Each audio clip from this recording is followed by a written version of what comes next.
dada adalah abnormalitas rangka dada yang disebabkan oleh benturan pada dinding dada yang mengenai tulang rangka dada, pleura paru-paru, diafragma ataupun isi mediastinal baik oleh benda tajam maupun tumpul yang dapat menyebabkan gangguan sistem pernapasan. Pneumotoraks adalah luka atau cedera yang mengenai rongga toraks yang dapat menyebabkan kerusakan pada dinding toraks ataupun isi dari kalkum toraks yang disebabkan oleh benda tajam atau benda tumpul dan dapat menyebabkan keadaan gawat. Etiologi pada trauma toraks. Pada trauma toraks dapat dibagi menjadi dua, yaitu karena trauma tumpul 65% dan trauma tajam 34,9%. Penyebab trauma tumpul tersering adalah kecelakaan kendaraan bermotor. Dalam trauma akibat kecelakaan dapat dibagi menjadi 3 bagian akibat yang berbeda, yaitu benturan depan, benturan samping, benturan belakang, berputar, dan terguling.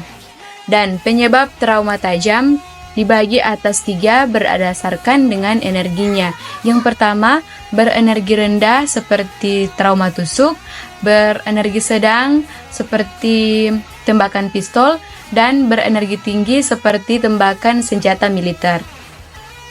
Adapun penyebab trauma toraks yang lain adalah adanya tekanan yang berlebihan pada paru-paru yang bisa menyebabkan pneumotoraks seperti pada aktivitas menyelam. Trauma toraks dapat mengakibatkan kerusakan pada tulang kosta dan sternum, rongga pleura, saluran nafas, intratoraks, dan parenkim paru. Kerusakan ini dapat terjadi tunggal ataupun kombinasi tergantung dari mekanisme cedera. Manifestasi klinis. Adapun tanda dan gejala pada pasien trauma toraks menurut Huda yaitu 1. Tempo nada jantung. A. Trauma tajam di daerah epikardium atau yang diperkirakan menembus jantung. B. Gelisah. C. Pucat. D. Detak jantung melebar. E. Bunyi jantung melebar. 2. Hematoraks. A. Pada terdapat low darah yang keluar cukup banyak dari USG. B. Gangguan pernapasan. 3. Pneumotoraks. A. Nyeri dada mendadak dan sesak napas. B. Gagal pernapasan dengan sianosis. C. Kolpas sirkulasi. D.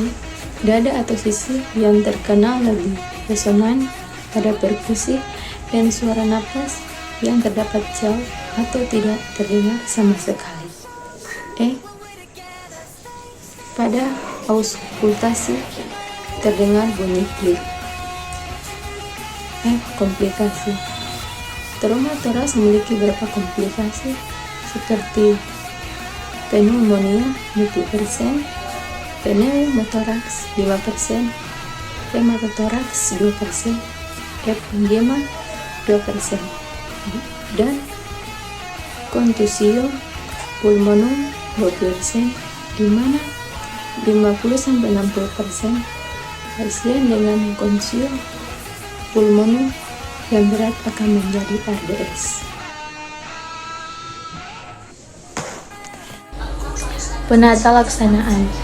Manajemen awal untuk pasien trauma toraks tidak berbeda dengan pasien trauma lainnya dan meliputi ABCDE, yaitu airway, B.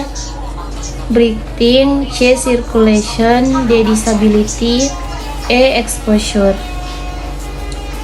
Pemeriksaan primary survey dan pemeriksaan dada secara keseluruhan harus dilakukan.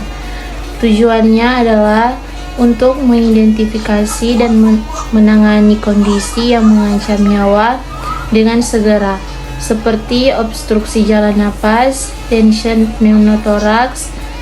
pneumotoraks terbuka yang masif, hemotoraks masif, tamponade perikardial, dan fly chest yang besar. apnea, shock berat, dan ventilasi yang inadekuat merupakan indikasi utama untuk intubasi endotrakeal darurat.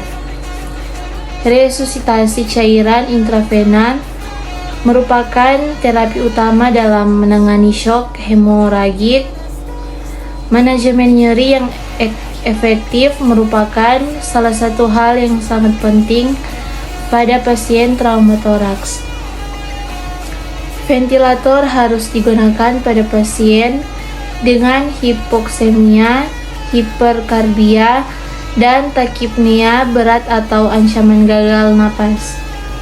Pasien dengan tanda klinis tension pneumotoraks harus segera menjalani dekompresi dengan torakosentesis jarum, dilanjutkan dengan torakostomi tube.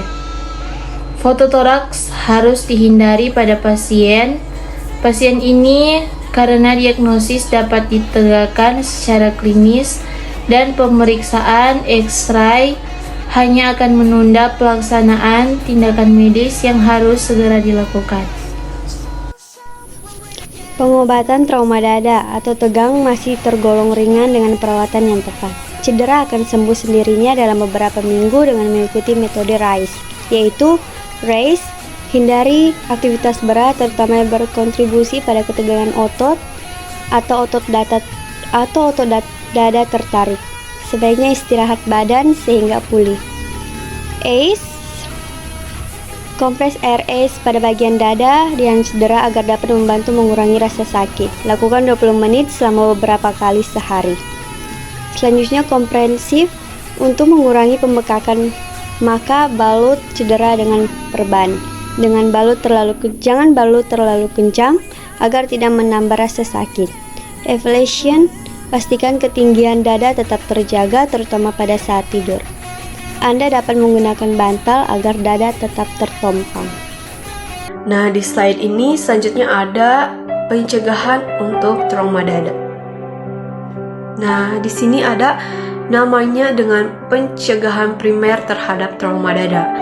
Nah, pencegahan primer ini apa sih? Nah, pencegahan primer ini dapat dilakukan dengan upaya menghindari terjadinya trauma, benturan, terjatuh, dan kecelakaan lainnya.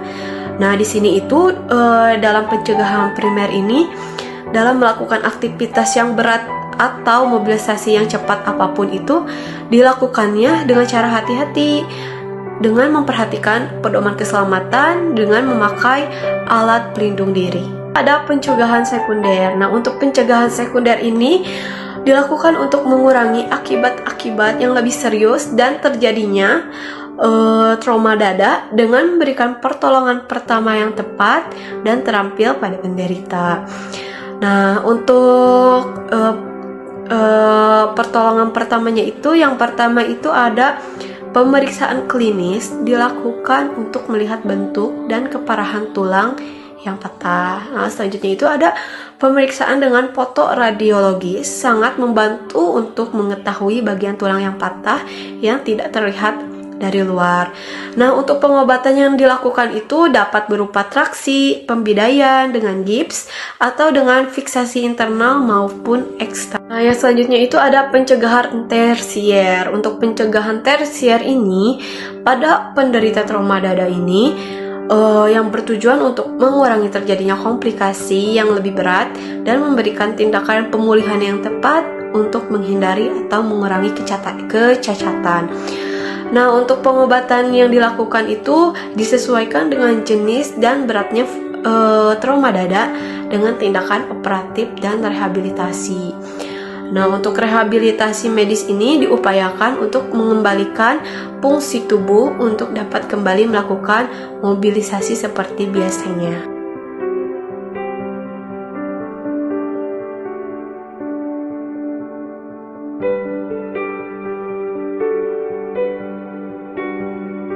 Nah, untuk airway ini yang pertama itu ada buka jalan napas dengan teknik jaw thrust. Yang kedua itu ada bersihkan obstruksi muntahan, gigi, darah, lidah, sekresi atau benda asing lainnya. breathing. Untuk breathing ini yang pertama itu ada berikan oksigen tambahan melalui non-reverberating mask atau pipa endotracheal. Nah, untuk yang kedua itu ada bantu ventilasi menggunakan bag valve mask atau BVM ventilator mekanik. Nah, yang ketiga itu ada tutup luka terbuka pada kasus open pneumotoraks. Nah, untuk yang keempat itu ada masukkan chest tube pada kasus pneumotoraks atau hemotoraks. Nah, yang kelima itu ada ambil sampel darah arteri untuk analisis gas darah. Masukkan 2 jalur besar kateter intravena 4 atau 16 gauge. Nah, yang kedua itu ada masukkan cairan infus hangat, cairan kristaloid isotonik seperti ringer laktat atau normal salin. Nah, yang ketiga itu ada transfusi komponen darah jika diperlukan, pack red blood cell atau produk darah lainnya. Nah, untuk yang keempat itu ada lakukan perikardiontesis untuk kondisi temporit jantung. Nah, untuk selanjutnya itu ada lakukan kompresi dada jika henti jantung. Dan yang terakhir itu ada lakukan trakotomi darurat dan kompresi internal pada jantung pada kasus penetrating trauma arrest. Pada disability, untuk disability itu lakukan stabilisasi tulang belakang, dan yang kedua itu ada periksa radiografi tulang belakang.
Nah, yang menjadi kesimpulan bahkan saran saya kepada masyarakat terhadap kasus trauma dada ini, sebelumnya tentunya tolong tahu bahwa kasus ini juga merupakan kasus yang besar dan menyebabkan kematian. Maka dari itu saya menyarankan kepada masyarakat sekitar, terkhususnya yang mengalami trauma dada ini, lebih mewaspadai diri pribadi masing-masing agar tidak terjadi hal yang tidak kita inginkan.